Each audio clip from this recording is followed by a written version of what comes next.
10 ذی الحجہ کو اگر قربانی نہ کرے، کون سی قربانی؟ ایک تو حج کی بکری ہے، اور ایک ہوتی ہے قربانی جو آپ اپنے ملک میں بھی ہمیشہ کرتے ہیں۔ وہ اپنے ملک والی اگر آپ نہ کر سکیں تو کوئی جرمانہ نہیں ہوگا۔ ایک حج کی بکری ہے، حد یہ ہے، اس کا کرنا جو ہے ضروری ہے۔ 10 کو کر لیں، 11 کو کر لیں، 12 کو کر لیں، ضروری نہیں ہے کہ اسی دن ہو۔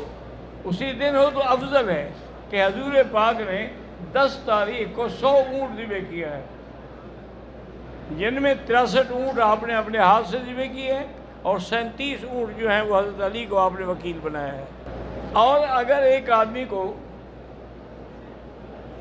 ہدی دینی ہے، پیسے نہیں ہیں، آئندہ بھی کوئی امید نہیں ہے، تو وہ 3 روزے اسی وقت رکھ لے ایام حج میں، اور 7 روزے بعد میں۔ وَسَبْعَةٍ إِذَا رَجَعْتُمْ تِلْكَ عَشْرَةٌ كَامِلَةٌ، 10 روزے رکھے گا تو ادا ہو جائے گا۔ حج کی قربانی جو کرنی ہے وہ حدود حرم میں لازم ہے، باہر کریں گے تو وہ قربانی ہوگی ہی نہیں۔